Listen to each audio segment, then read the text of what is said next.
Hello students, मेरा नाम उमेश कुमार है। जैसा कि आपको पता ही होगा कि आपके यूनिवर्सिटी के एग्ज़ाम आ गए हैं। तो स्टूडेंट्स, इसमें मैं आपके लिए फिजिक्स सेकंड सेमेस्टर की लेके आया हुआ हूँ आपके लिए। इसमें दो पार्ट्स हैं, एक थर्मोडायनामिक्स और एक इलेक्ट्रिक वाला पार्ट है, सेमीकंडक्टर्स वाला।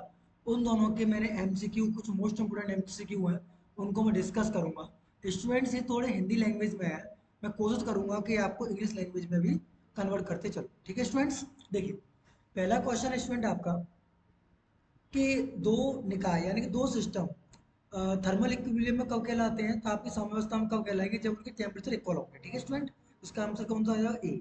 ऊष्मागतिकी का शून्य नियम, जीरोथ लॉज ऑफ थर्मोडायनामिक्स, वो क्या किस पे होता है? वो किसको डिफाइन करता है? वो टेम्परेचर को डिफाइन करता है। किसको डिफाइन करता है? ताप को। क्वेश्चन नंबर 3, यह दो निकाय, यह दो सिस्टम ए एंड बी किसी तीसरे सिस्टम सी के साथ इक्विलिब्रियम में होगा तो क्या होगा?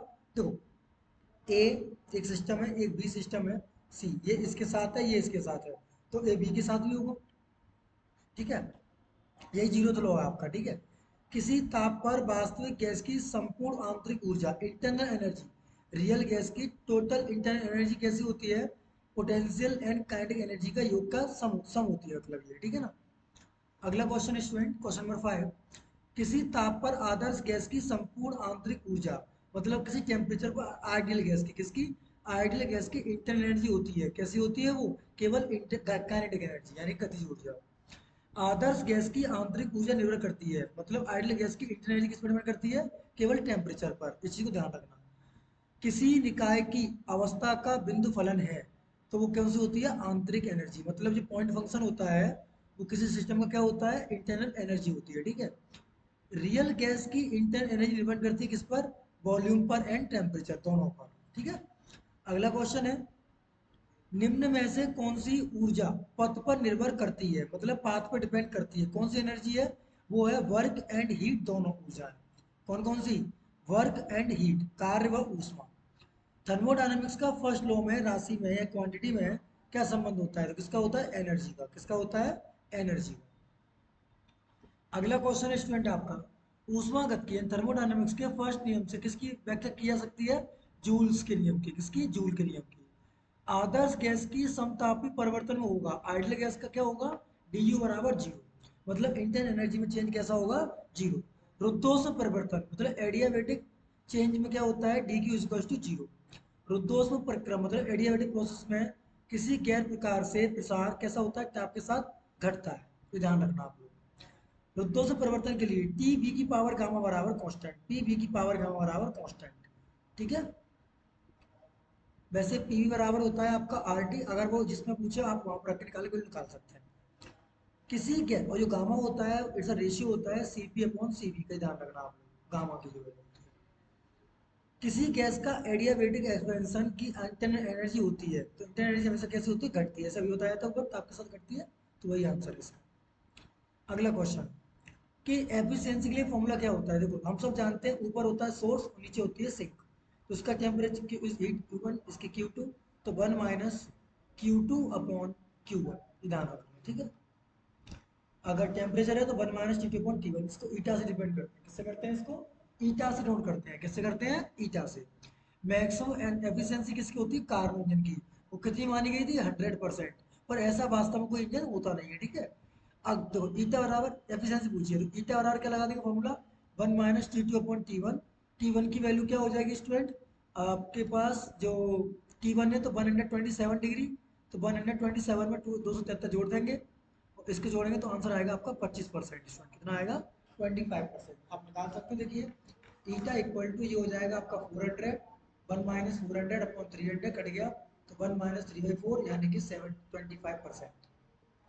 ऐसे ये कर सकते हैं आप लोग, ई क्या बराबर लगा के। देखो ध्यान रखना स्टूडेंट, आपको इसमें से T1 किसे मानना है, T2 किसे मानना है। जो कम टेम्परेचर है उसको तो आपको कहना है T2, और जो ज़्यादा टेम्परेचर है हमेशा फॉर्मूले में लगाना है केल्विन में। किस में लगाना है? केल्विन में। तो T2 होगा वो कम वाला होगा, क्योंकि वो सोर्स सिंक का टेम्परेचर होता है और ये सोर्स का होता है। ठीक है स्टूडेंट, इसका आंसर ये वाला आएगा जब आप फॉर्मूला लगाओ क्या? Eta equal to 1 minus T2 upon T1। ठीक है, T2 की वैल्यू ये हो जाएगी 125, उसमें 273 ऐड कर देना तो T2 आ जाएगा, अदरवाइज ये T1 आ जाएगा। ठीक है, अगला क्वेश्चन स्टूडेंट, सेम टेम्परेचर के माध्य कार्य करने वाले सभी रिवर्सिबल इंजनों की एफिशिएंसी कैसी होती है? इक्वल होती है। ध्यान रखना, कार्नो इंजन में जब आदर्श गैस यानी कि आइडल गैस के द्वारा सोर्स में ऊष्मा ली जाती है, मतलब हीट ली जाती है, तो स्रोत का ताप कैसा होता है? कांस्टेंट रहता है। कैसा रहता है? कांस्टेंट। एक कार्नो इंजन की एफिशिएंसी कितनी है? 100 डिग्री सेल्सियस तभी हो सकती है जब सिंक का टेम्परेचर कितना हो? 0 केल्विन। ठीक है। अगला, यदि कार्यकारी पदार्थ मतलब वर्केबल सबस्टेंस का रुद्धों से प्रसार रो हो तो कार्नो इंजन की एफिशिएंसी क्या होती है? तो ये फॉर्मूला होता है 1 माइनस ये इसका होता है एफिशिएंसी का फॉर्मूला। ठीक है। एक कार्नो इंजन की भाप बिंदु स्टीम पॉइंट एंड हिमांक के मध्य कार्य करता है तो उसकी एफिशिएंसी कितनी होती है? 26.81%। ध्यान रखना स्टूडेंट, बहुत इंपॉर्टेंट क्वेश्चन आ सकता है ये वाला। कार्नो इंजन की दक्षता बढ़ाने पर मतलब एफिशिएंसी बढ़ाने से अधिक होता है क्या? सिंक का ताप घटता है। क्या होता है? सिंक का टेम्परेचर डाउन होता है। अगला क्वेश्चन है, कार्नो इंजन का उपयोग किया जाता है केवल कब? Reversible reaction. देखो, लाइफ में जो भी प्रोसेस होती है वो सारी इरिवर्सिबल होती है। कार्नो जो प्रोसेस थी या कार्नो इंजन था वो इमेजिनरी था, इस वजह से सारा कैसा होना चाहिए? रिवर्सिबल होते हैं सब। क्या होते हैं? रिवर्सिबल। वह प्रोसेस जिसमें सिस्टम की हीट का आदान प्रदान नहीं होता है उसे कैसा कहते हैं? एडियाबेटिक कहते हैं। क्या कहते हैं? एडियाबेटिक। ऊष्मागतिकी के प्रथम नियम का व्यार्थ क्या था? ऊष्मागतिकी का मतलब थर्मल फर्स्ट लॉ क्या था? D Q equals to D U plus D W. अगला क्वेश्चन है, एक साइक्लिक प्रोसेस में इंटरनल एनर्जी में परिवर्तन कैसा होता है? हमें ध्यान रखना, शून्य होता है। इंटरनल प्रोसेस में सॉरी साइक्लिक प्रोसेस में इंटरनल एनर्जी में चेंज कितना आता है? 0 आता है। कार्नो चक्र के पीवी आरेख का क्षेत्रफल व्यक्त करता है क्या? प्रति चक्र किया गया कार्य कितना एक साइकिल में काम किया गया है। ठीक है। हीट को मैकेनिकल वर्क में बदलने वाली जो डिवाइस होती है उसको क्या कहते हैं हम लोग? उसको कहते हैं हम लोग ऊष्मा इंजन, यानी कि हीट इंजन। क्या कहते हैं? Heat engine. ध्यान रखना, क्या कहते हैं स्टूडेंट? हीट इंजन कहते हैं। अगला क्वेश्चन, एक कार्नो इंजन हिम को बिंदु दे रखा है, उसका मतलब फ्रीजिंग पॉइंट रखा है 0 सेल्सियस, और बॉइलिंग पॉइंट दे रखा है उसका कितना? 100 डिग्री सेल्सियस कार्य करता है। इसकी एफिशिएंसी होगी तो लगा लेना ईटा बराबर 1 माइनस T2 अपॉन T1। अब T2 की वैल्यू कितनी हो जाएगी? 273।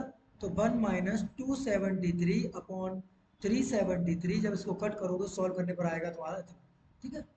आइडियल गैस के लिए एडियाबेटिक एक्सपेंशन में किया गया वर्क कितना होता है? ये होता है। ठीक है। ध्यान रखना, समतापीय मतलब आइसोथर्मल एक एडियाबेटिक प्रत्यास्थता मतलब इलास्टिसिटी का रेशियो क्या होता है? E S upon E T बराबर होता है बेटा, ध्यान रखना। E S upon E T बराबर होता है C P upon C B, जो क्या गामा के बराबर होता है। तो किसके बराबर होगा? गामा के। चाहे तो इस तरीके से पूछ सकता है वो आपको, या तो इस तरीके से। फ्रिज द्वारा दरवाजा यदि एक कमरे के अंदर खुला रह जाता है तो क्या स्टेटमेंट ठीक होगा? कमरा ठंडा हो जाएगा, गलत। कमरा जल्द ही गर्म हो जाएगा, गलत। कमरे पर कोई इफेक्ट नहीं पड़ेगा, ये इसका राइट आंसर होगा। ध्यान रखना, अभी तो गर्मियां पड़ रही हैं तो आप समझ सकते हो कि अगर फ्रिज खोल दिया जाए तो इस पर कोई ज़्यादा इफेक्ट नहीं पड़ेगा। ठीक है। ऊष्मा इंजन हीट इंजन की एफिशिएंसी हमेशा एक से कम होगी, बस।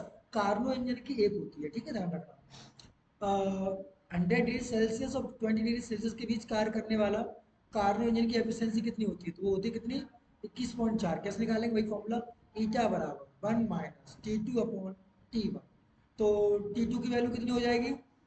273 + 20, कम वाला ऊपर ज़्यादा वाला नीचे। ध्यान रखना। ठीक है। कौन सी रिवर्सिबल है प्रोसेस है? तो रिवर्सिबल प्रोसेस होती है आइस का पिघलना। आइस पानी में कन्वर्ट हो सकती है, पानी आइस में कन्वर्ट हो सकता है। क्लियर है यहाँ तक? चलिए,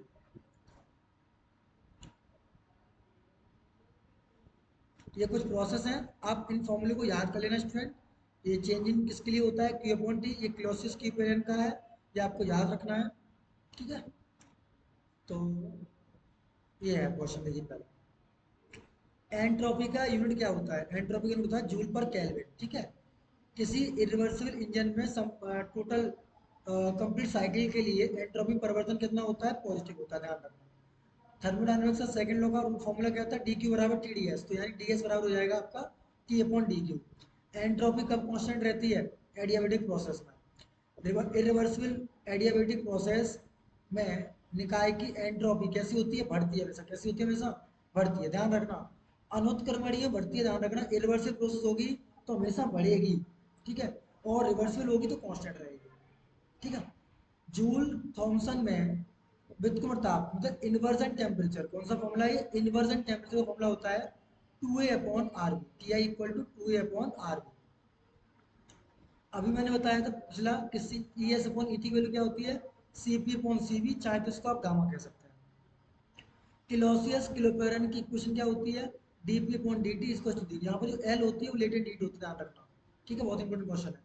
गिब्स फंक्शन, तो गिब्स फंक्शन होता है जी बराबर U plus P B minus K T D S, ध्यान रखना इस चीज को। हेल्महोल्ट्ज क्या होता है? एफ बराबर you minus K T D S, तो इसको ऐसे भी लिख सकते हैं जी बराबर एफ प्लस पी बी, क्योंकि यू माइनस टी एस की एफ रखेंगे तो ये इस तरीके से भी आ सकता है, ठीक है स्टूडेंट। अगला question, C P minus C B ideal gas के लिए क्या होता है? T E alpha square B. वैसे तो मेयर का जो फॉर्मूला होता है वो होता है C P minus C B equal to R, ठीक है, तो जैसे तो इसके लिए होता है। थर्मोडायनेमिक पोटेंशियल में चार क्या क्या होते हैं? इंटरनल एनर्जी होती है, हेल्महोल्ट्ज एनर्जी होती है, एंथैल्पी होती है और गिब्स फंक्शन होता है। इस चीज को ध्यान रखना, आ सकता है पेपर में।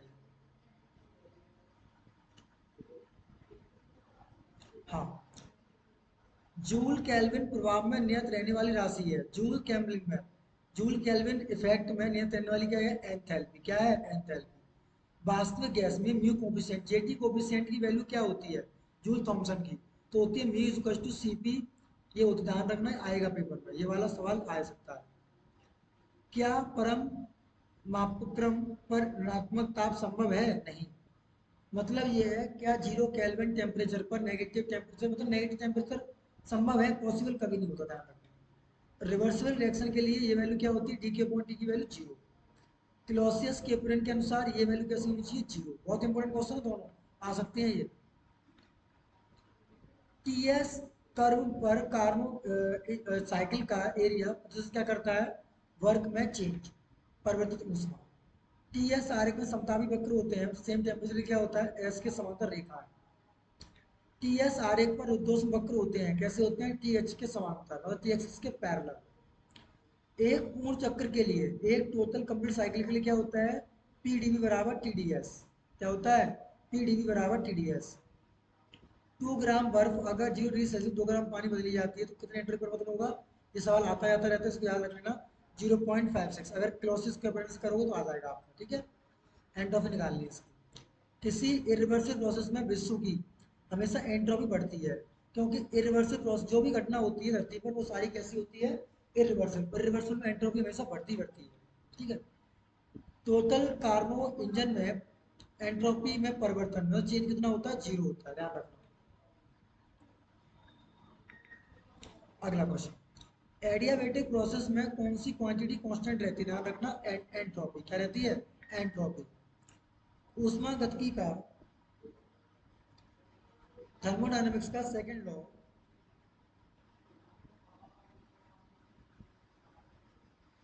थर्मोडायनेमिक्स का सेकंड लॉ क्या है? एंट्रोपी अवधारणा को व्यक्त करता है। किसको व्यक्त करता है? एंट्रोपी की पोस्टुलेट्स को। उसके पोस्टुलेट्स क्या थे? ऊष्मा सेल्फ ही ठंडी वस्तु को गर्म वस्तु को प्रभावित नहीं हो सकती। ये किसने कहा था? क्लॉसियस का स्टेटमेंट है। किसका स्टेटमेंट है ये? क्लॉसियस का। मतलब उसमें होता है हीट। थर्मोडायनामिक्स पोटेंशियल है, मैंने भी बताए थे आपको, यू एफ एच जी, ठीक है। Internal energy, Helmholtz function, Gibbs function और एंट्रोपी। गलत संबंध है इसमें, तो जी बराबर एच प्लस टी एस, ये सारे सही, ध्यान रखना, ठीक है, ये वाला गलत है। प्रेशर बढ़ाने पर बर्फ का मेल्टिंग पॉइंट क्या होता है? कम हो जाता है। मतलब बर्फ को जितना दबा के रखोगे उतनी कम पिघलेगी।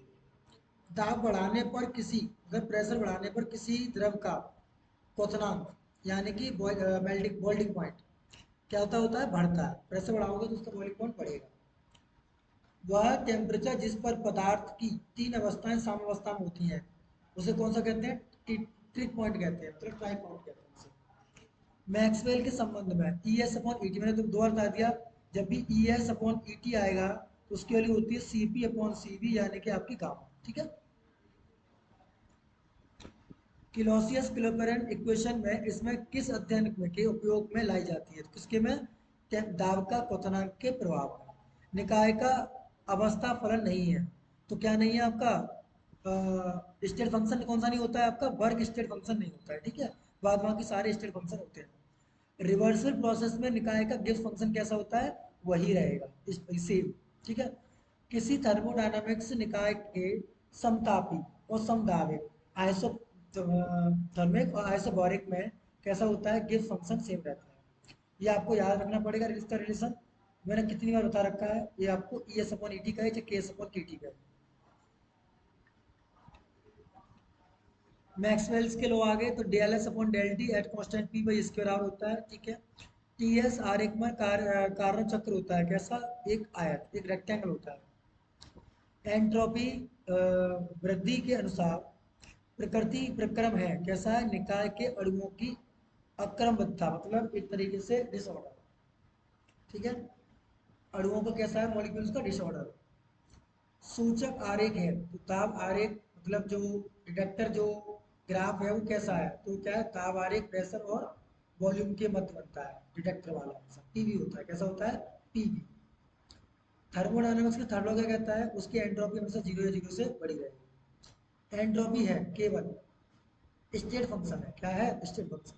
एंट्रोपी एस फलन है, किसका? टीवी का भी होती है, टीपी का भी होती है, इसलिए दोनों, ठीक है। जा सकता है सवाल 45। 46 आइडियल गैस का ताप स्केल को परिभाषित करना संभव है, क्योंकि गैसों की अणु सिद्धांत से प्राप्त होता है। मॉलिक्यूलर थ्योरी, किस पर है? मॉलिक्यूलर थ्योरी पर। थर्मोडायनामिक्स टेम्परेचर पैमाना होता है, किसका होता है? केल्विन पैमाना, ठीक है। ताप का ऊष्मागतिक स्केल क्या है? मतलब थर्मोडायनामिक्स स्केल क्या होता है? कार्नो इंजन पर। किस पर काम करता है? कार्नो इंजन पर। थर्मोडायनामिक्स टेम्परेचर पैमाना निर्भर करता है, उसका जो मेजरमेंट है किस पर निर्भर करता है? इनमें से किसी पर नहीं। किस पर करता है? वैसे वो कार्नो इंजन पर करता था। थर्मोडायनामिक्स तकनीक के अकॉर्डिंग क्या होता है? परम शून्य ताप पर उसकी एंट्रोपी कैसी हो जाती है? जीरो हो जाती है। टीडीएस का फॉर्मूला है, टीडीएस इक्वल टू दिस, याद रखना है।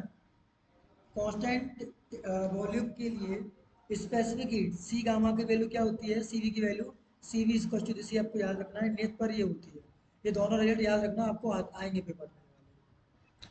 सीपी माइनस सीवी की वैल्यू सारी होती है, तीनों लिखाई हो सकती है। एक और होती है मेयर का, होती है CP minus CV equal to are.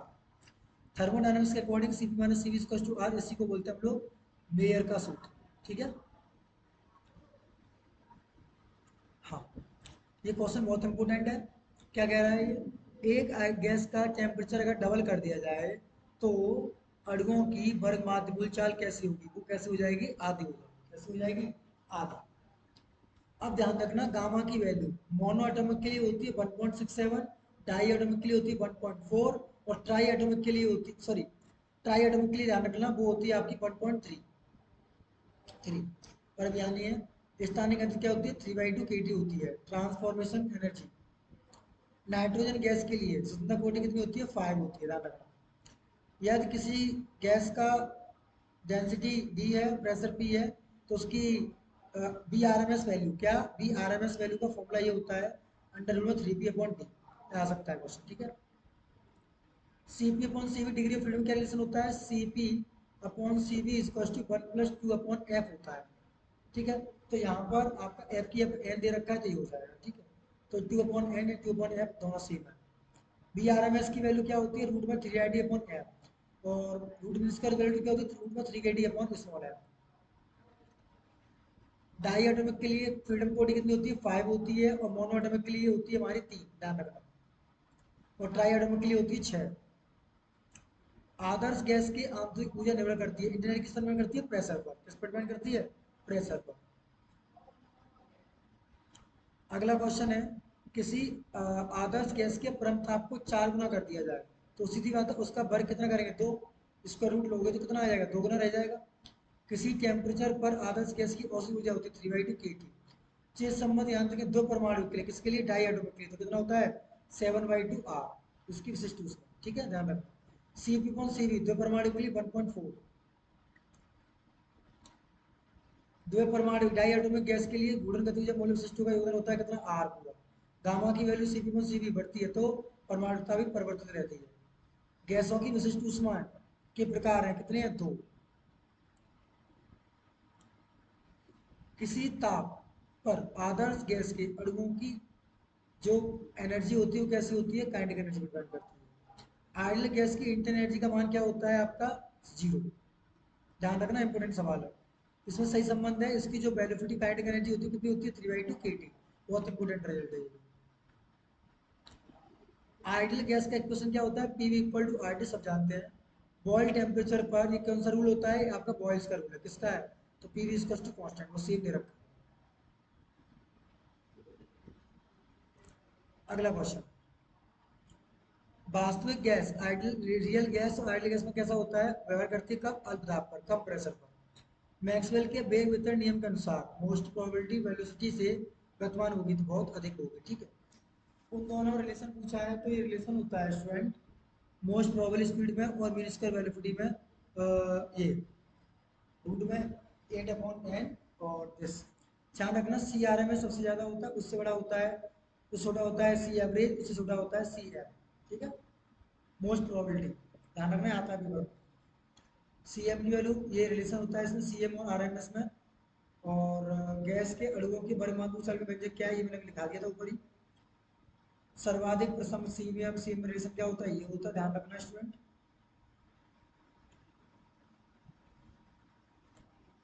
और v प्लस डी वी की बात करें तो क्या होता है? e की पावर माइनस के M B square upon 2 kT। ध्यान रखना, ये आ सकता है क्वेश्चन।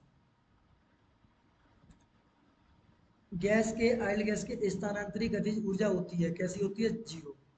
निम्न में से कौन सी चाल अणु की माध्य स्थानांतरित गति ऊर्जा के उत्तरदायी होती है? किसके होती है? सी आर एम एस के, रूट मीन स्क्वायर स्पीड के। सी एवरेज और ये इसका रिलेशन क्या होता है? ध्यान रखना, ये वो वहां पर गलत है, यहाँ पर पाई आएगा स्टूडेंट। क्या आएगा यहाँ पर? पाई। बहुत इंपॉर्टेंट रिजल्ट है, 4-5 बार पूछा गया, इसको देख लेना एक बार।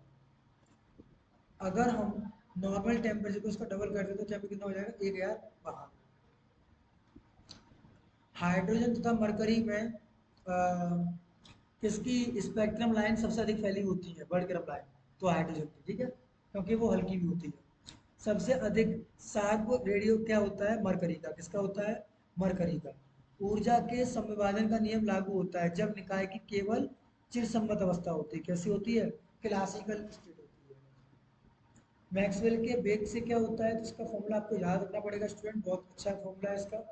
पी डी वी बराबर दिस, पूछा गया काफी बार, ये वन डायमेंशन में है। ठीक है, मैक्सवेल के वेग वितरण नियम के लिए कौन सा कथन इम्पॉसिबल है? तो बी एक्स की वैल्यू जीरो जब उसकी नॉर्मलाइजेशन की वैल्यू न्यूनतम हो, ये सही है इसका। किसी गैस के कणों की संख्या n है तो मैक्सवेल के वेग वितरण के नियमानुसार पहुंचने वाले कणों की संख्या कितनी होगी? शून्य होगी। ये आ सकता है क्वेश्चन। प्रोबेबिलिटी फंक्शन का मैक्सिमम मान निम्न में से किस चाल के लिए होता है? प्रोबेबिलिटी चाल के लिए। ठीक है, ताप बढ़ाने पर कौन सी गैस की गतिज ऊर्जा बढ़ती है? ताप बढ़ाने पर गैस के अणुओं की काइनेटिक एनर्जी कैसी होगी? बढ़ेगी, क्योंकि टेम्परेचर बढ़ाओगे तो काइनेटिक एनर्जी बढ़ती है। प्रायिकतम चाल मोस्ट प्रोबेबिलिटी वेलोसिटी तो किसकी होती है? √2 के प्रोपोर्शनल। सार्वत्रिक गैस नियतांक की मात्रा क्या होता है? आर का वैल्यू क्या होती है? जूल पर मोल पर केल्विन। ये पूछा जाएगा आपसे हमेशा, आ सकता है ये वाला। इसकी वैल्यू कितनी होती है? 8.31 जूल पर मोल केल्विन। ये आएगा, ध्यान रखना। क्वेश्चन नंबर 60, नियत आयतन पर एक परमाणु गैस की सीवी की वैल्यू कितनी होती है? 3/2 आर। एक परमाणु के लिए, ध्यान रखना, दो के लिए 5/2 आर होती है।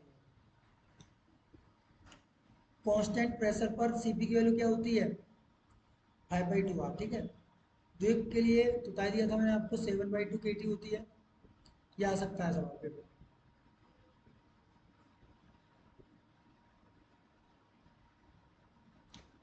क्वेश्चन है, गैस के अणुओं की वर्ग माध्यमूल वेग उसके किसके? घनत्व के, डेंसिटी के वर्गमूल के व्युत्क्रमानुपाती होता है। ठीक है, किसी आदर्श गैस के लिए क्या होना चाहिए? किसी आदर्श आइडियल गैस के लिए प्रति अणु औसत गतिज ऊर्जा गैस के ताप की कैसी होती है? अनुक्रमानुपाती होती है। कैसी होती है? अनुक्रमानुपाती होती है, मतलब प्रोपोर्शन होती है। किसी एक परमाणु गैस जो परमाणु परमाणु का क्या क्या होता है बताया था आपको? 1.1667 होता है मोनो के लिए, ये डाई के लिए, ये ट्राई के लिए। ध्यान रखना, आएगा ये सवाल। तो -273 डिग्री 0 केल्विन 0 हो जाएगा जूल। गैस के अणु सिद्धांत के आधार पर शून्य ताप पर तो शून्य हो जाएगा। किसी गैस की दीवार पर दाब डालती है क्योंकि गैस के अणुओं को संगत करते हैं, क्या करते हैं, कोलिजन करते हैं, ठीक है।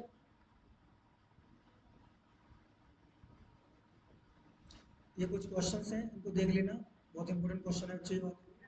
हाँ देखिए, किसी प्रक्रम प्रोसेस में थर्मोडायनामिक्स से संचालित होता है, कैसे, रेडिएशन से। किससे होता है, रेडिएशन से। टेम्परेचर का अवधारणा है स्टू, मतलब मैक्रो, मैक्रो स्टेट में होती है, ठीक है। गैस के दाब पर वह ताप के गुणनफल होते हैं दोनों के स्टू, मतलब मैक्रो स्टेट पर। किस पर, मैक्रो पर। सेल्सियस पैमाने पर स्पर्म शून्य का मान कितना होता है, -273 डिग्री सेल्सियस से। आ सकता है क्वेश्चन नंबर 14। थर्मोडायनामिक्स ऊष्मा का नजदीकी संबंध है किससे, ऊर्जा से। सूर्य का पृष्ठ ताप कितना है, ये ध्यान रखना, सूर्य हमारा जो है उसके पृष्ठ टेम्परेचर कितना है, 6000 केल्विन। बहुत हो गया 6000 केल्विन।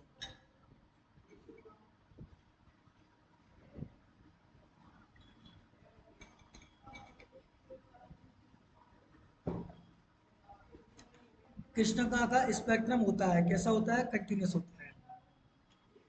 ब्लैक बॉडी का स्पेक्ट्रम कैसा होता है, आपका कैसा होता है, कंटिन्यूस होता है।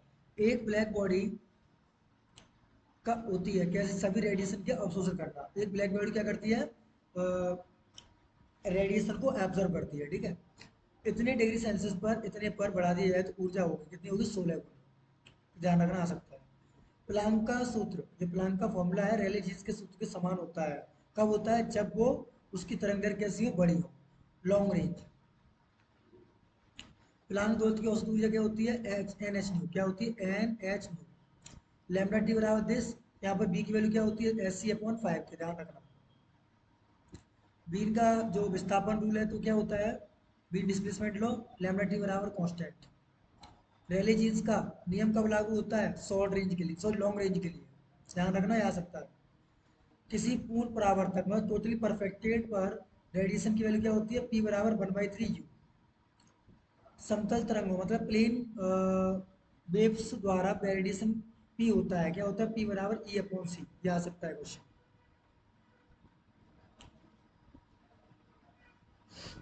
इस न्यूमेरिकल देख जाना, ये क्वेश्चन आता रहता है, जिसका 5 केल्विन आंसर आता है। परफेक्टली ब्लैक बॉडी रेडिएशन अवशोषण क्षमता कितनी होती है, अगर कोई बॉडी बिल्कुल प्योर रेडिएशन अब्जॉर्व कर सकती है तो कितना होगा उसका, एक, आदर्श होगी तो। अच्छे विकिरण अच्छे अवशोषक होते हैं, किसने कहा था, किरचॉफ ने। अच्छे रेडिएशन अच्छे क्या होते हैं, एब्जॉर्प्शन भी होते हैं, किसने कहा था, किरचॉफ ने कहा था। एक आइडियल ब्लैक बॉडी के लिए स्टीफन का रूल क्या होता है, ई बराबर 10। एक आइडियल ब्लैक बॉडी पर टेम्परेचर का ताप डबल कर दिया जाए तो इसका प्रति एरिया में उसकी वजह कितनी हो जाएगी, 16 गुनी, क्योंकि 2 की पावर 4 करोगे, 2 की पावर 4 कितना है, 16, क्योंकि टेम्परेचर के फोर्थ पावर के है ना, इस वजह से। बीन के विस्थापन के साथ विकिरण ऊर्जा होती है कितनी, 1/λ⁴, ध्यान रखना। ऊष्मा विकिरणों की प्रकृति होती है, कैसी होती है, प्रकाश तरंगों के समान। आदर्श कृष्णा के लिए अवशोषण गुणांक कितना होता है, एक, अभी ऊपर बताया था मैंने। आइडियल ब्लैक बॉडी है तो उसका एब्जॉर्प्शन पावर कितनी होगी, एक होगी। ऊष्मा विकिरणों को तरंग दैर्घ्य होती है कैसी, प्रकाश की तरंग दैर्घ्य से बड़ी। बीन का नियम है कैसा है, lambda T equals to constant. किसी पृष्ठ पर प्रति सेकंड उत्सर्जित ऊष्मा की मात्रा डिपेंड करती है किस पर, सब पर। एक आदर्श किसका कक्षीपन क्या होता है, ये आइडियल के लिए ये होता है, ठीक है, ऊपर भी कराया था। एक आइडियल कृष्णिका का अवशोषण गुणांक कितना होता है, एक। ये आएगा सवाल, ध्यान रखना, 29 वाला। ये 2 गुना होगा तो कितना हो जाएगा, 16 गुना। अभी ऊपर वाला सेम सवाल आ। ऊष्मा विकिरण पाए जाते हैं किसमें, इंफ्रारेड में। ये आएगा, ये वाला सवाल आएगा, इंपोर्टेंट है। कोई वस्तु विकिरण उत्सर्जित करती है कब, सभी पोजिशन पर। किरचॉफ के नियम अनुसार ई की वैल्यू क्या होती है, 0 से बड़ी और 1 से छोटी। स्रोत के 3:2 दे रखा है तो उसकी तीव्रता इंटेंसिटी क्या होती है, स्क्वायर की होती है, तो ये आ जाएगी आपकी कितनी, 4:3। रेडिएशन यू है तो कितना होता है, u/3, अभी ऊपर बताया था मैंने आपको। स्टीफन बोल्ट्जमैन के नियम अनुसार टी की पावर 4 होती है। सोलर कांस्टेंट कितना होता है, 2 कैलोरी पर सेंटीमीटर स्क्वायर। ये बहुत इंपॉर्टेंट रिजल्ट है। ब्लैक बॉडी रेडिएशन का स्पेक्ट्रम होता है, कैसा होता है, कंटिन्यूस होता है, कैसा होता है, कंटिन्यूस होता है।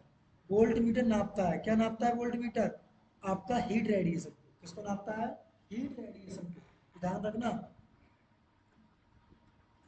इस यूनिट से बहुत सवाल बनेंगे आपके पेपर में। ऊष्मा रेडिएशन, हीट रेडिएशन का स्पेक्ट्रम प्राप्त करने के लिए प्रिज्म लेते हैं, कैसे लेते हैं, रॉक सॉल्ट, किसका लेते हैं, रॉक सॉल्ट का। कृष्ण का विकिरण स्पेक्ट्रम में अधिकतम उत्सर्जन क्षमता किसकी होती है, टी की पावर 5 की। बीन का विस्थापन नियम सब जानते ही हैं, ये होता है। किस किसी तारे स्टार का रंग व्यक्त करता है, किस क्या करता है, तारे का भार कितना है, कितना वो है, वेटेड है, तो उसका ये हो जाएगा, ये तो बताइए आपको। प्लांक का विकिरण नियमानुसार विकिरण की विकृति होती है, कैसी होती है, क्वांटम के अनुसार। प्लांक का विकिरण नियम दीर्घ तरंग दैर्ध्यों के समरूप होता है, कब, रैली जीन्स में, बहुत बार बता रखा हूं मैं इसको। प्लांक का रेडिएशन नियम लघु तरंग मतलब शॉर्ट रेंज पर प्राप्त होता है, किसमें, बीन के विकिरण नियम के। ये बहुत इंपॉर्टेंट फॉर्मूले, ध्यान रखना इसका, आएंगे एग्जाम में। विसरित विकिरण मतलब डिफ्यूजन रेडिएशन के लिए उससे जब तक ई का मान क्या होता है, ई बराबर सी, डिफ्यूजन के लिए, ध्यान रखना। दो गोले ए और बी को इतना गर्म किया जाता है कि गोला ए नारंगी और गोला बी लाल दिखाई देने लगता है, तो ध्यान रखना, पहले वाले का टेम्परेचर ज़्यादा है, दूसरे वाले का टेम्परेचर कम है। जितनी नारंगी दिखाई देगी उतना ही वो टेम्परेचर ज़्यादा हो रहा है। लोहे के दो टुकड़ों को इतना गर्म किया जाता है कि अंधेरे कमरे में ले जाने पर उनकी लाल व दूसरे को नीला, ध्यान रखना उसका नीले का चमकने वाला टुकड़ा ताप अधिक होगा। जितना ज़्यादा आप टेम्परेचर बढ़ाओगे वो चीज़ कैसी हो जाएगी, नीली हो जाएगी, ब्लू हो जाएगी। प्लांक का कांस्टेंट क्या होता है, जूल सेकेंड, क्या होता है, जूल सेकेंड। इसके लिए तो बताइए एवरेज एनर्जी कितनी होती है, केटी। प्लांक के लिए कितना होता है, ये ध्यान रखना, बहुत बार पूछा गया है, एच न्यू अपॉन ई पावर एच न्यू अपॉन के टी माइनस वन। प्लांक के परिमाणानुसार क्या होता है, एच न्यू का परफेक्ट मल्टीपल। आइडियल गैस कृष्णिका के लिए कितना होता है, प्लांक के अकॉर्डिंग उसमें विकिरण की चाल कितनी होती है, ध्यान रखना, लाइट की स्पीड के बराबर। अगला क्वेश्चन है, एक वस्तु का टेम्परेचर टी के है तो उसके उसमें क्या करना होगा, टी की पावर 4 के। 16 द्वारा आ गया यही सवाल। तो ये 1/3 ई होता ही है, स्पेक्ट्रम रेखा के लिए बात की जाए तो ये होता ही है। इसका ध्यान रखना, 4:3 आंसर आ सकता है ये। स्टीफन कांस्टेंट की वैल्यू होती है 5.6 इंटू दिस, ध्यान रखना, आ सकती है सवाल। प्लांक दोलित्र चिरसम्मत दोलित्र के व्यवहार करता है, कब, हाई टेम्परेचर पर और लो टेम्परेचर पर। ये इसके लिए होता है, ये इसके लिए होता है। रेडिएशन, इंटेंसिटी ऑफ रेडिएशन किस पर डिपेंड करती है, सोर्स पर भी और उसके पॉइंट दूरी पर भी। टोटल एनर्जी क्या होती है, ये किरचॉफ का होता है, आप सबको पता है, ई लैम्डा बराबर दिस।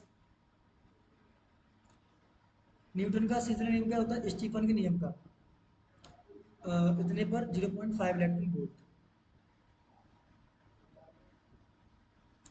यही पूछा गया 2 3 बार, इसका आंसर यही आता है। वो तो रियल फॉर्मूले बेटा याद रखने पड़ेंगे आपको। तो इलेक्ट्रोमैग्नेटिक वेव्स की क्वांटीकृत अवस्था कैसी होती है, फोटोन कैसे। सूर्य से आने वाले प्रकाश कैसा होता है, समतल तरंगें होती हैं, मतलब पैरेलल वेव्स होती हैं, प्लेन रेज कह सकते हैं। इलेक्ट्रॉन वोल्ट कितना होता है फोटोन का, 12,003, ये याद रखना, 12,375, ये पूछा जा सकता है आपसे। तो स्टूडेंट ये होंगे 4 यूनिट, अभी और करा रहे हैं आपको।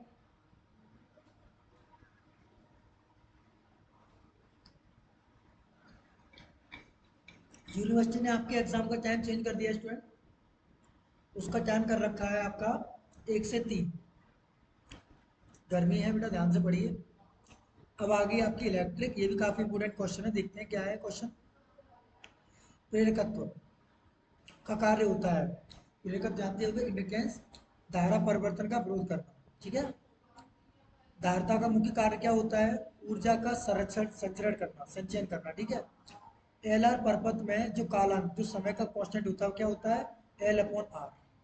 सी आर के लिए क्या होती है, आर सी। ये आएंगे सवाल, ध्यान रखना। एल आर परपथ में धारा की वृद्धि अच्छा है, किस पे होती है, एक्सपोनेंशियली करती है, या तो एक्सपोनेंशियल डिके होगा या एक्सपोनेंशियली ग्रोथ होगा, ठीक है स्टूडेंट। अगला है, एल आर सर्किट में प्रत्यावर्ती धारा प्रवाहित करने पर क्या होती है, उसकी रिवर्स बायसिंग में धारा बढ़ जाती है, धारा प्रसरण कैसी होगी, रिवर्स बायस होगी।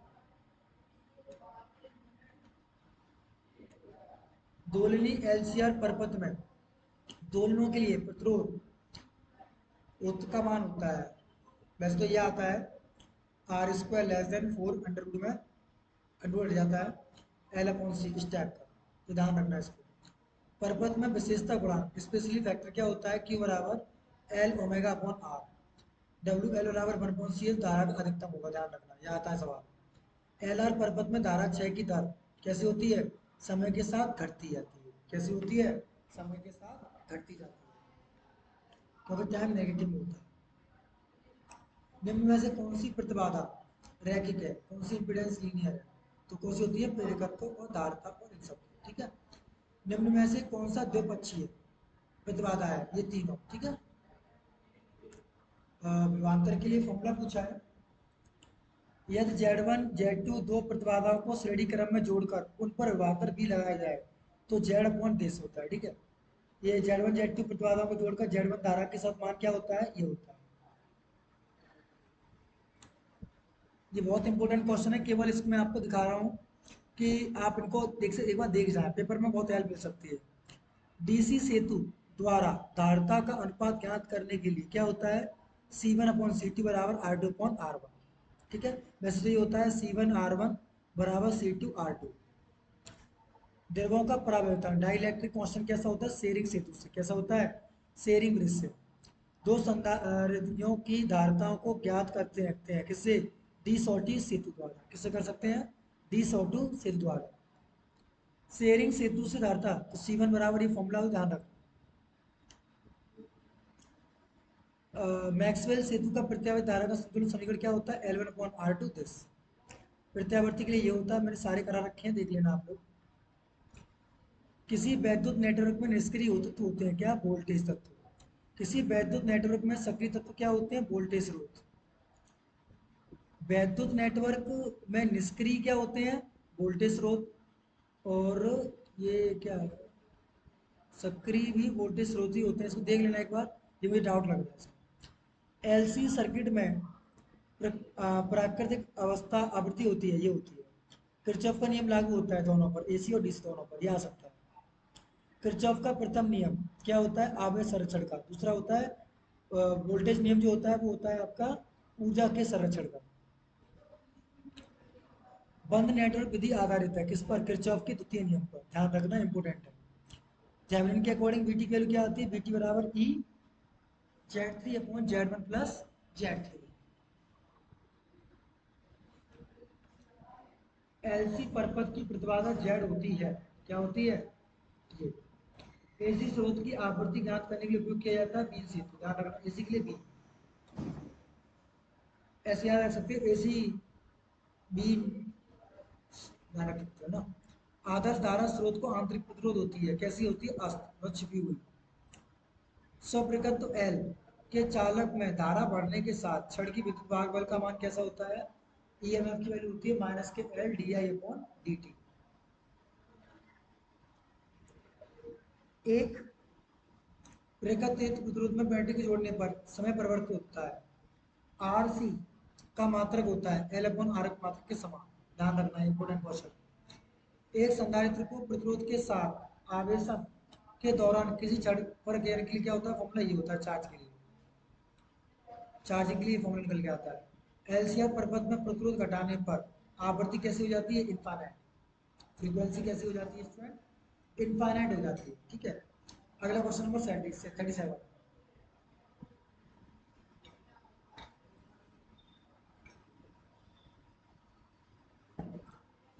प्रेरकत्व एल संधारित्र सी के लिए क्या होता है, सी अपॉन एल। अगर 1 माइक्रोफेड संधारित्र की 2 ओमेगा से गुजरा जाए तो कितना होगा, 0.2 सेकंड। एसी का डिटेक्टर क्या होता है, हेडफोन, ये आ सकता है सवाल, ध्यान रखना। एसी सेतु का उपयोग किया जा सकता है किसमें, प्रेरकत्व धारिता दोनों ज्ञात करना है, ध्यान रखना। शुद्ध प्रेरकत्व में धारा का आरोपित के कला कोण कितना होता है, π/2 पीछे रहता है। और शुद्ध धारिता को नापने के लिए π/2 आगे रहेगा, ध्यान रखना। तो दोनों क्वेश्चन बहुत इंपॉर्टेंट है। प्रेरकत्व धारा नापना है तो π/2 पीछे रहेगा, अगर धारिता करनी है तो π/2 आगे रहेगा। एलसीआर में प्रतिबाधा के लिए फॉर्मूला ये रहता है, आरसी में ये रहता है, ध्यान रखेंगे आप लोग। आर एल सर्किट में ये फॉर्मूला रहता है, RL के लिए प्रविष्टता इम्पीडेंस के लिए ये फॉर्मूला रहता है। इनमें से फॉर्मूले पूछे जाएंगे आपसे, ठीक है।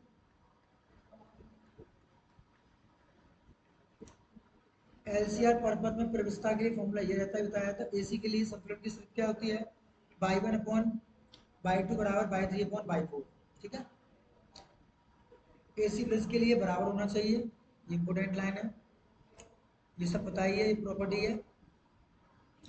थीटा 1 1 4 2 3। एक पूर्ण चक्कर में प्रत्यावर्ती धारा का औसत मान कितना होता है, 0 होता है। इसके लिए GC बराबर ये होता है, ध्यान रखना इसके लिए। किसी RC परपथ में संधारित्र को पूर्णतः आविष्ट होने के पुनराविष्ट होने का समय लगता है अनंत। ध्यान रखना, कोई भी चीज परफेक्टली चार्ज नहीं हो सकती, ना ही कोई परफेक्टली चीज डिस्चार्ज हो सकती परफेक्टली, ठीक है। तो उसे टाइम कितना लगेगा, इनफाइनाइट।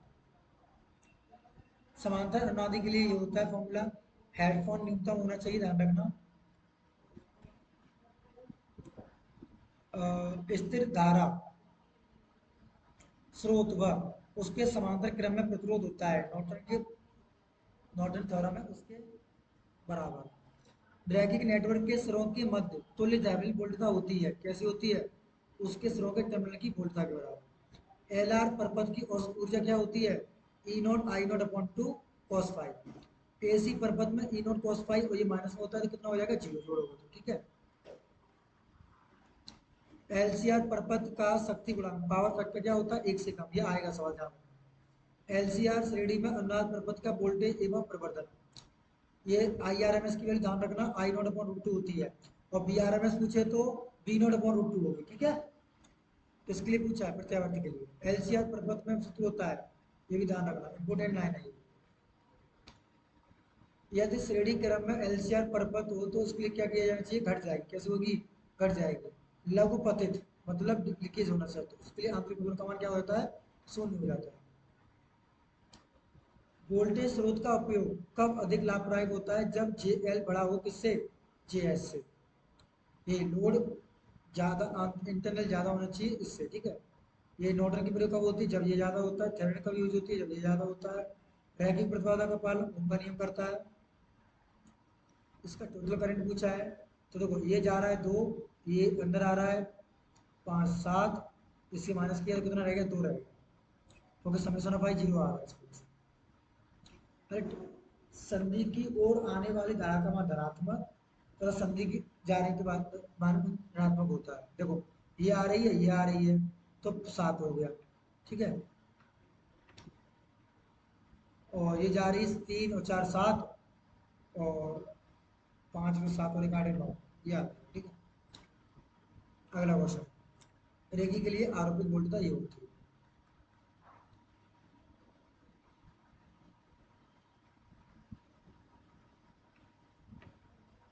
ये इंपोर्टेंट बहुत है, इससे क्वेश्चन बहुत बड़ा है। प्योर अर्धचालक के लिए जीरो केल्विन पर कैसे काम करता है, सेमीकंडक्टर की तरह काम करता है। शुद्ध अर्धचालक का ताप बढ़ाने पर तापता बढ़ जाती है। परम शून्य ताप पर शुद्ध जर्मेनियम होता है कैसा, बुरा चालक होता है, यानी कि इंसुलेटर हो जाता है। कमरे के ताप पर शुद्ध अर्धचालक कैसे काम करता है, मुक्त इलेक्ट्रॉन की संख्या शून्य होती है, सॉरी इलेक्ट्रॉन संख्या उनके बराबर हो जाती है, ठीक है। नए अर्धचालक में फर्मी ऊर्जा स्तर दोनों के ठीक मध्य होता है। पी प्रकार के अर्धचालक होते हैं, होल के अधिक होते हैं। शुद्ध जर्मेनियम में थोड़ी सी मात्रा बोरॉन की मिलाने पर क्या मिलता है, मुक्त इलेक्ट्रॉन की तुलना में होलों की संख्या बढ़ जाएगी, ठीक है। एन प्रकार के अर्धचालक क्रिस्टल होता है, तो एन टाइप में क्या जाएगा, एन टाइप के अर्धचालक में क्रिस्टल होता है, कैसा होता है, उदासीन। एक पी प्रकार का अर्धचालक वैद्युत रूप से होता है कैसा, वैद्युत उदासीन। दोनों उदासीन होते हैं, ध्यान रखना, जब तक उसको डोपिंग ना की जाए। एक अर्धचालक की संयोजी बैंड के कितने, 4 बैंड के लगभग होता है, कितना, 0.7 इलेक्ट्रॉन, जिस सिलिकॉन के लिए, किसके लिए, सिलिकॉन के लिए। एक अर्धचालक में संयोजी एवं चालन बैंड के बीच का वजन होता है क्या होता है, 1 इलेक्ट्रॉन वोल्ट लगभग। आंतर अर्धचालक में प्रवेश वाहकों की सांद्रता Ni परमताप T पर निर्भर करती है, कब, जब Ni क्या हो, प्रोपोर्शनल टू T की पावर 3/2। सिलिकॉन के लिए वर्जित ऊर्जा अंतराल का मान क्या होता है, 1.1 इलेक्ट्रॉन वोल्ट, ध्यान रखना। और ये जर्मेनियम के लिए, किसके लिए है, जर्मेनियम के लिए 7.1, और ये होता है किसके लिए, सिलिकॉन के लिए। एन टाइप के अर्धचालकों की तुलना में क्या होता है, तो एन आई ज़्यादा होते हैं, पी आई कम होते हैं एन टाइप में, सीधी बात है। एन टाइप का सेमीकंडक्टर है तो मेजर चार्ज कैरियर इलेक्ट्रॉन होंगे और माइनर चार्ज कैरियर होल्स होंगे। अगला क्वेश्चन है, पी टाइप के अर्धचालक उदाहरण है बोरोन का, अगर सिग्नल बना दिया जाता हो। संधि डायोड में अगर फॉरवर्ड बायसिंग का प्रभाव होता है, रोध का वेग घटता है इसमें फॉरवर्ड बायसिंग में। ये संधि का आवश्यक पथ की चौड़ाई पश्चमवृत्त के साथ घट बढ़ती है। जैनर भंजन का कारण है अधिक मिश्रण, डोपिंग ज्यादा कर देते हैं हम लोग। जैनर डायोड का उपयोग सदैव किया जाता है विभव को नियतांक की भांति करने के लिए। जैनर डायोड वोल्टेज नियम के रूप में सदैव प्रयुक्त होता है, कैसे, रिवर्स बायसिंग पर। किस पे होता है, रिवर्स बायसिंग पर। संट संधारित्र फिल्टर का उपयोग करते हैं, लोड प्रतिरोध उच्च होता है, कैसा होता है, लोड प्रतिरोध उच्च होता है। नियमित पावर सप्लाई में प्रयुक्त फिल्टर पर्पज ज्यादातर कैसा होता है, पाई सेक्शन फिल्टर लगता है। कौन सा लगता है, पाई सेक्शन फिल्टर। पावर सप्लाई में डायोड का कार्य क्या होता है, रेक्टिफायर करना, उसको दृष्टिकरण करना। हाँ, गामा की वैल्यू क्या होती है, ये होती है, ध्यान रखना, रिपल फैक्टर की वैल्यू। किसी फुल वेव रेक्टिफायर में अगर किसी की 50 हर्ट्ज है तो कितनी हो जाएगी, डबल हो जाएगी, 100 हर्ट्ज हो जाएगी। दृष्टि कार्य के साथ फिल्टर प्रयुक्त करने पर ऊर्ध्वाधर क्या होता है, फिल्टर लगाओगे सीधी बात है, आपूर्ति कम हो जाएगी।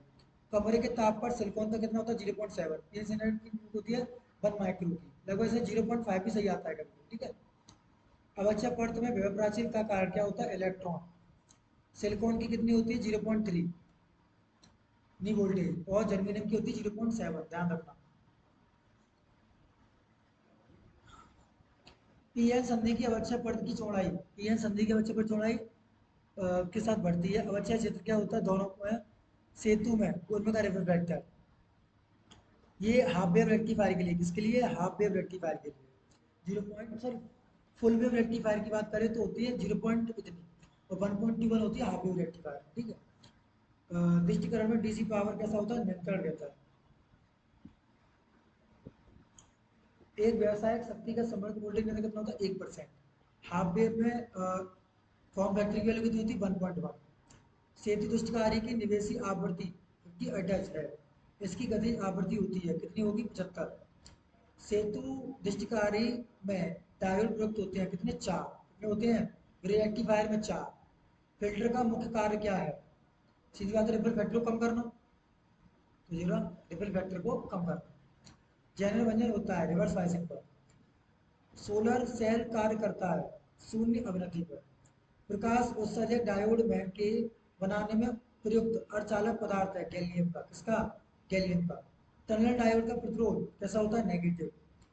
टनल डायोड में वोल्टेज के बढ़ाने पर धारा घटती है।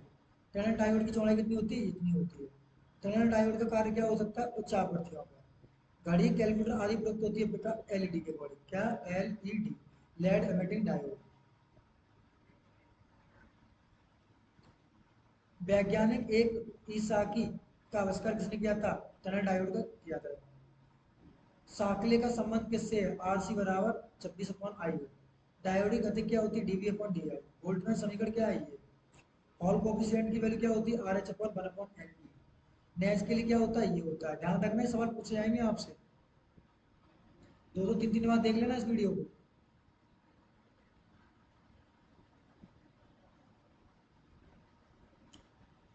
नेज और चालक में क्या होता है, म्यू वन ज्यादा होता है, म्यू पी कम होता है, दोनों का एवरेज आता है, ध्यान रखना।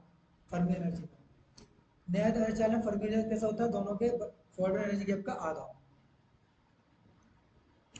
हाफ वेव रेक्टिफायर तुलना में कितना होता है, दुगना हो, सीधी बात है। पूर्ण तरह दृष्टिकारी का निर्गत क्या होता है, ये होता है। फॉर्म फैक्टर की वैल्यू कितनी होती है, फुल वेव के लिए 1.11, और पीआईबी की वैल्यू कितनी होती है, ये होती है। पूर्ण तरह दृष्टिकारी का स्क्वायर वैल्यू कितना होता है, पीआई बराबर 0 होता है, ध्यान रखना। पूर्ण तरंग दृष्टिकारी में अधिकतम समय दक्षता कितनी होती है, 81.2, उसमें होती है 40.53 हाफ वेव या 40.6 कह सकते हो। फुल वेव रेक्टिफायर में क्षैतिज हानि होती है न्यूनतम, कितनी होती है, न्यूनतम।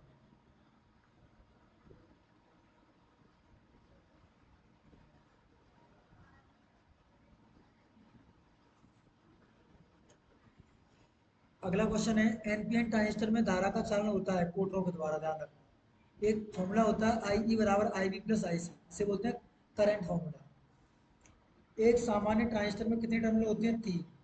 एक ट्रांजिस्टर में कितने विन्यास होते हैं? ओरिएंटेशन 3। एक ट्रांजिस्टर में सभी विन्यासों को सही होता है कैसा? फॉरवर्ड बायसिंग पर। ट्रांजिस्टर के सभी विन्यासों को संग्रह कलेक्टर उत्क्रम सीवी विधान में अल्फा का मान कितना होता है? इतना होता है। आईसी बराबर होगा तो इतना होगा लीकेज करंट के ऊपर। प्रतिबाधा समानता के लिए विन्यास उपयोगी है सीसी में, कॉमन कलेक्टर में। रजिस्टर ट्रांजिस्टर बायसन आवश्यक है ट्रांजिस्टर प्रवर्धकों में। तापी स्थायित्व निर्भर करता है किस पर? स्टेबिलिटी फैक्टर पर।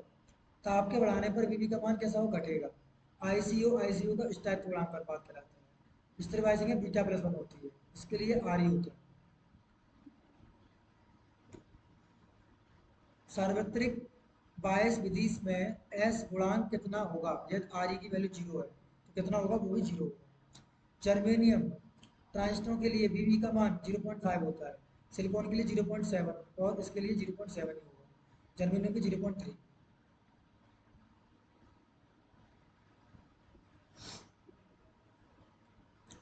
परपथ के मूल सिद्धांत के आधार पर क्या होता है? देखो, ट्रांजिस्टर प्रवर्धकों डीसी में क्या होता है? सभी खुले रहते हैं। ट्रांजिस्टर में एसी में क्या रहेगा? सभी ये रहेगा। सी कॉमन बेस में 108 डिग्री का बनता है, कितने का? ये आ सकता है सवाल। ऑडियो वेव्स क्या होती हैं? ये होती हैं। एकल स्टेज के लिए बढ़ता है, कॉमन के लिए ये रहता है। आरसी के लिए प्रवर्धन स्टेज में केवल एसी आती है, ठीक है। ये क्वेश्चन मैं इसलिए करा रहा हूँ, ये आ सकते हैं क्वेश्चन आपको। उत्सर्जक बाईपास संधारित्र का कार्य क्या होता है? उत्सर्जक धारा एसी अवयवों को प्राप्त करना। अर्ध शक्ति आवृत्तियों पर वोल्टता लाभ मध्य आवृत्तियों के वोल्टता लाभ की तुलना में होता है कितना? भरपूर रूप टू। बाहर के लिए ये फॉर्मूला होता है डीसी लोड लाइन का। किसका फॉर्मूला है ये? DC load line. बाहर के लिए शांति होती है, बोलते हैं क्यूसेंट पॉइंट। स्थिर अवनति में स्थायित्व गुणांक होता है बीटा प्लस 1। स्टेबिलिटी फैक्टर की वैल्यू होती है एस बराबर 10। ट्रांजिस्टर के आधार में अपद्रव्य मिश्रण होते हैं कम। एक ट्रांजिस्टर में किस टर्मिनल के आकार सबसे बड़ा होता है? संग्राहक का, ध्यान रखना। कलेक्टर सबसे बड़ा होता है।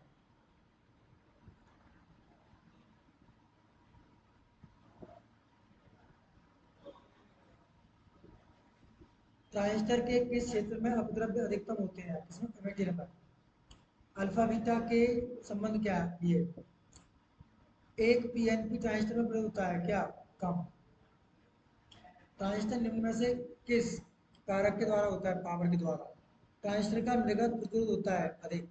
ट्रांजिस्टर का ताप बढ़ाने पर आधार उत्सर्जक क्षेत्र होता है घटता है, इसके लिए बीटा ये होता है।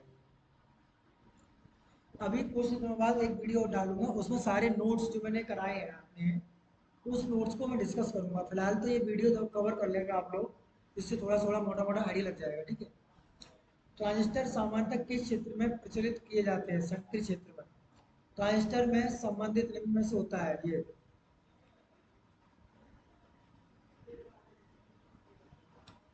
ट्रांजिस्टर में CV common base common emitter common collector में इंसुलेशन क्या होता है? ये होता है ये।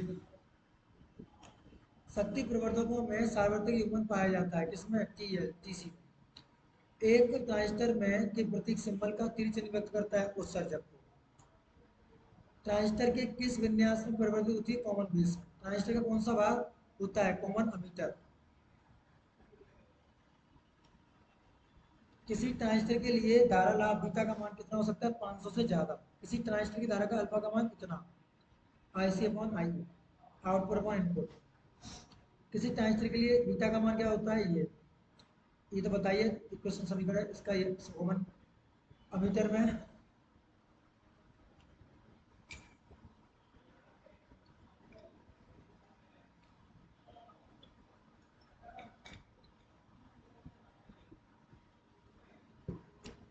आरसी युग्मक प्रवर्धक का लाभ कम होता है केवल निम्न व उच्च आवृत्तियों पर। एक दो स्टेज आरसी के लिए ये दे रखा है जिसके लिए कितनी होगी? 6। कॉमन अमीटर प्रवर्धक में निवेशित और निर्गत सिग्नल होते हैं विपरीत कला में।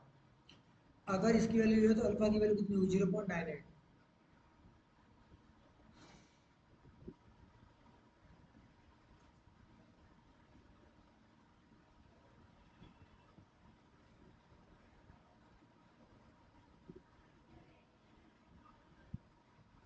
ठीक है।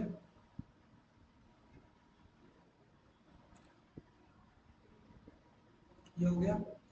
कॉमन एमिटर के लिए 100% होता है, ध्यान रखना। इसके लिए करोगे तो सारे सही हो जाएंगे। ट्रांजिस्टर बाइट स्टेबिलिटी फैक्टर के लिए ये होता है। कॉमन वेक्टर में एस का मान कब न्यूनतम होता है, 1 होता है। इसके लिए वोल्टेज अधिक होना चाहिए। निर्गत अपॉन निवेशी, आउटपुट अपॉन इनपुट। इसका शक्ति कम होनी चाहिए। एक ट्रांजिस्टर सीवी तांबे दे रखा है, कॉमन बायसिंग से अधिक। कॉमन अमीटर परिवर्तक का लक्षण होता है सिग्नल में। कॉमन, ये आपको याद रखने हैं फॉर्मूले सारे, ये मैं शो कर दे रहा हूँ, इसको पढ़ लेना एक बार। सारे आपको याद करने हैं वाले, देख लेना इनको एक बार, ठीक है। उसके बाद ये इंपॉर्टेंट रिजल्ट ये भी है, क्या है कि एनपीएन ट्रांजिस्टर के आधार धारा का होता है इलेक्ट्रॉनों से। इसका एनपीएन दोनों में 4/2 होनी चाहिए। दो दूरी बाइपोलर में अल्फा का मान क्या होता है, नेगेटिव का 1 से कम। और कॉमन के लिए ये होता ही है। अल्फा बीटा गामा, और बीटा गामा अल्फा की निष्पत्ति क्या होती है, ये होती है। इसमें क्या होता है, ये रिलेशन होता है। ये दोनों के दोनों रिलेशन मोस्ट इंपोर्टेंट है, लिख लेना है इनको। किसी ट्रांजिस्टर की डीसी लोड लाइन रेखा ढाल नेगेटिव होती है उसकी, ठीक है।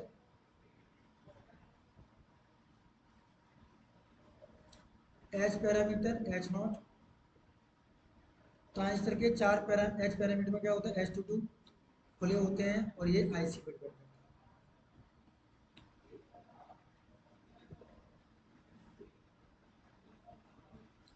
ट्रांजिस्टर में आईसीओ का वैल्यू ये होता है, अल्फा बीटा में संबंध बता दिया था मैंने आपको, इसका ये होता है, ये कॉमन उसमें है बेस में।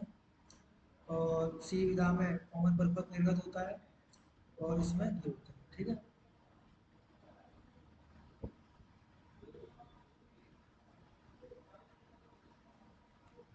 ये मल्टीमीटर वाले क्वेश्चन है, इनको भी देख लेना एक बार। मल्टीमीटर का उपयोग सब में किया जाता है। सीआरओ कैथोड रेस, है ना, इलेक्ट्रॉन कण से निकलती है। सीआरओ का उपयोग आवृत्ति मापने में किया जाता है। और टेलीविजन पिक्चर ट्यूब जो होती है उसका पृष्ठभूमि कुंडली की प्रभावित होता है। इलेक्ट्रॉन गन में होता है क्या, सारी चीजें होती हैं। सीआरओ का हट कहलाता है कैथोड किरण नलिका। प्रकाश बिंदु को दाएं से बाएं की ओर करने के लिए क्षैतिज विक्षेपण। सीआरडी में किस पदार्थ का लेप होता है, पोटेशियम व फास्फोरस का। सीआरओ में सिग्नल तुल्यांक होता है किस मीटर में सुपराइट ऊपर वोल्ट में। ये सारे क्वेश्चन देख लेने हैं आपको। सीआरओ को स्क्रीन पर वेव फ्रंट में होता है, त्रिविमीय। सीआरओ के लिए सिग्नल आवर्तकाल में होता है। पर्वत का स्केल निम्न में से कौन सी राशि को नापने में नहीं होता है, तो वोल्टेज पर, इसका ये आता है आंसर। ये सारे क्वेश्चन आप देख लेना एक बार बच्चों, बहुत ही इंपॉर्टेंट क्वेश्चन है सारे के सारे। तो ये सारे के सारे 20 क्वेश्चन इससे हुए। तो स्टूडेंट आप उनको आराम से घर पे बैठ के आराम से लगाइए, 2-3 बार वीडियो को देखिए तो क्वेश्चन बहुत सारे याद हो जाएंगे आपको, ठीक है। Best of luck. अब जो अगली वीडियो आएगी उसमें मैं आपको नोट्स डिस्कस कराऊंगा सारे, और प्रीवियस ईयर के पेपर। तो वो वीडियो कल या परसों में आपको प्रोवाइड करा दी जाएगी।